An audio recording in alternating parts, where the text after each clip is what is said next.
છો મિત્રો,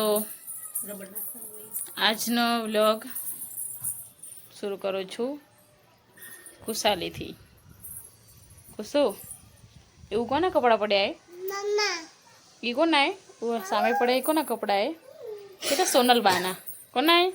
સોનલ બાનાના. પૂછું એ મમ્મ ખાધું? પૂછું એ મમ્મ ક્યાં ખાધું? કુચુનો ભોદો ક્યાં હીરો? એ લો મમ્મ કેમાં ખવાય? મમ્મ કેમાં ખવાય? કુચું આમ જોતા કેરી ખાવીએ કુસું? એમાં હે કેરી? એ ના ખવાય કેરી, પડી જાય. કુસુન કેરી બહુ ભાવે. આમ જોતા કેરી ભાવે કુસુને? નથી ખાવાની કુસું, કેરી ના ખવાય. કેરીની તો બહુ રસિયાણી નહીં કુસું? ક્યાંથી ખુલે? ખોલો. કેમ ખોલે? બાન કે ખોલી આપે? બાને કે બા કે મને ખોલી આપો. આજે ચાલો તમને ઘનશ્યામ મહારાજના દર્શન કરાવું.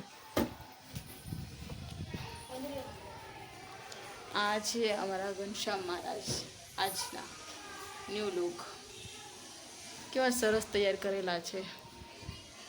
અમારા ઘરમાં ઘનશ્યામ મહારાજની તો બહુ ખાસી મૂર્તિઓ છે, ફોટો ફ્રેમ બી બહુ જ છે, કેમ કે અમે સ્વામિનારાયણ છીએ. બીજું છે અમારું મેન મંદિર. આજે લાઇટ બંધ રાખી છે કેમ કે લાઇટના પ્રકાશથી ગરમી પણ બહુ થાય મહારાજને, ને એના માટે અમે જુઓ મહારાજને ગરમી ના થાય ને એટલા માટે અમે પંખો બી રાખ્યો છે. ઉનાળે ચાલુ કરીએ પણ હમણાં તો પવન એટલો બધો છે. આજનું વાતાવરણ બહુ જ ખરાબ છે. દેખો કેટલો વરસાદ, બારી બી નથી સરખી ખુલી રહેતી, વરસાદ ચાલુ જ છે. નીચે બી દેખો થોડું થોડું ભીનું થઈ ગયું છે. બહુ જ ખરાબ છે આજનું વાતાવરણ. કાલ રાતે બી બહુ વરસાદ આવ્યો હતો પણ આજે થોડોક ઓછો છે. સવારે છે પણ ઓછો છે. ને હા, આજનું જમવામાં છે બપોરે રોટલી બનાવી હતી, દાળ ભાત ને શાક તો અમે નથી બનાવતા. દાળ ભાત હોય ને ત્યારે શાક ના બનાવીએ, ને શાક હોય ત્યારે દાળ ભાત ના બનાવીએ, કેમ કે એટલું બધું કોઈ ખાતું નથી. બધાને એક જ વસ્તુ પસંદ છે. લો ખોલી નાખ્યું તે આખું. શું ખાવરી મમ્મ? એ બા એટલું બધું ખાઈ જવે? કુસુન ભાવે કે? કુસુન ના ખવાય. કુસું એમાંથી ને દાંત ખરાબ થાય. ખવાય? બહુ મીઠી આવે એટલે જાડું થઈ જવાય હો આનાથી, કેરીથી.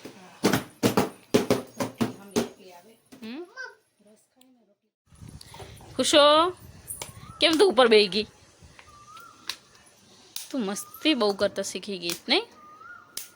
દેખો ક્યાં છે બેસી ગઈ બારીના ઉપર. નીચે તો બેસાતું જ નથી એનાથી. નહીં ખુશું? મજા આવે ખુશું ત્યાં બેસવાની? તને ત્યાં બેસવાની મજા આવે રહી? ગાય ક્યાં રહી ગુચું? ક્યાં રહી? બૂમ પાડ ગાયને. ગાય મમ કેમ ખાય? એમ મમ ખાય? કુસુ મમ કેમ ખાય? અમારે આવજો. ખુશુ ક્યાં રહી? આય રી. ખુશુન બા ક્યાં રહા? ઈ બા એ ખુશુના.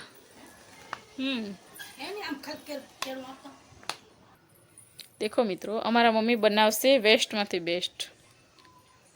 આપણે લેંગાને રબડ જો લૂઝ થઈ ગયો હોય ને તો એનામાં જ એક નાનું એવું કાણું કરીને એમાંથી પાછી રબડ પૂરવીને સિલાઈ મારી દેવાની, એટલે થઈ જાય એકદમ યુનિક. નાખી નહીં દેવાનો રબડ લૂઝ થઈ જાય તો. જુઓ આવી રીતે રબડ પૂરવાની એટલે મસ્ત અંદર લૂઝ થઈ ગયેલી રબર ફિટ થઈ જાય. પછી એને દોરા વડે સાંધી નાખવાની. હવે અહીંયા મમ્મી ટેબા લઈ લેશે શાયદ દોરાથી. એટલે પહેલાં જેવો નવો લેંઘો થઈ ગયો. પ્લાઝો મતલબ પ્લાઝો છે આ તો. એટલે વેસ્ટમાંથી બેસ્ટ ફેંકી નહીં દેવાનો, ઉપયોગ કરવો એનો. પછી હું તમને હવે મળું. આજે અમે જઈએ છીએ બપોર પછીના 5 વાગ્યા પછી. એ કામ માટે જઈએ છીએ, ફરવા માટે તો જતા નથી. રોજ અમે ખાસ કરીને તો ફરવા માટે બી જઈએ છીએ, પણ આજે વિચાર્યું કે ચલો અમારે કામ છે પાસપોર્ટ કઢાવવાનું. પાસપોર્ટ તો ખાસા ટાઈમથી પહેલાં કઢાવવાનો જ હતો, પણ ટાઈમ મેળ પડતો નહોતો. તો ચાલો મેં તો આજે ટાઈમ મળ્યો છે તો ફટાફટ અમે પહેલાં પાસપોર્ટ કઢાવી આવીએ. પાસપોર્ટ કઢાવવા ગયા તો જુઓ રસ્તામાં તમને એટલી મસ્ત સુંદર મજાની ટ્રેન જોવા મળી. તો પહેલાં તમે ત્યાં ઊભા રહી ગયા. મેં ચાલો ભાઈ ટ્રેન જોઈ લઈએ પાછી, કેમ કે એ મને જોઈ બહુ જ પસંદ છે. પછી અમે ત્યાંથી આગળ નીકળતા હતા ત્યાં પણ વરસાદ ચાલુ થઈ ગયો. એમાં જુઓ છો તમે તડકામાં પણ વરસાદ કેટલો પડે છે. તમારે ત્યાં પડતો હોય તો મને કમેન્ટ બોક્સમાં જરૂર જણાવજો. ને હા, મેઇન કામ તો ભૂલાઈ ગયું, કેમ પાસપોર્ટ અમે એટલા માટે કઢાવીએ છીએ કે લાઈફમાં આપણે ભવિષ્યમાં ક્યારે પણ આપણે વિદેશ કે ક્યાંક જવું હોય તો કામ આવે ને, એટલા માટે અમે પાસપોર્ટ કઢાવીએ છીએ. નહીંતર તો પાસપોર્ટની હમણાં કાંઈ જરૂર તો છે નહીં, પણ કઢાવેલો હોય તો સારું પડે ને, ઓચિંતો કામ પણ આવી જાય. એટલે અમે વિચાર્યું કે ચાલો આજે આપણે પાસપોર્ટ કઢાવી નાખીએ. બપોર પછીના 6:30 વાગ્યાનો વિડીયો છે. તમે જોઈ શકો છો કે આ વાતાવરણ દેખો કેટલું ખરાબ થઈ ગયું છે. કાળા કાળા વાદળ ને થઈ ગયા છે. એમ તો હમણાં જ વરસાદ પડશે. એટલે અમે પહેલેથી જ બધું કમ્પ્લીટ કરીને હવે પછી નીચે જવાની તૈયારી કરી રહ્યા છીએ, કેમ કે વરસાદ પડે એના પહેલાં નીચે બધું સાંકડું કરી નાખીએ અને કે બધું પલળી જાય. બારીને બંધ કરવું પડે ને. એટલે હવે હું આ વિડીયોને હવે એન્ડ કરું છું. લાઈક કરો, શેર કરો અને સબસ્ક્રાઈબ કરો. પણ હા, સબસ્ક્રાઈબ કરવાનું તો ખાસ ભૂલતા જ નહીં. ચલો બાય.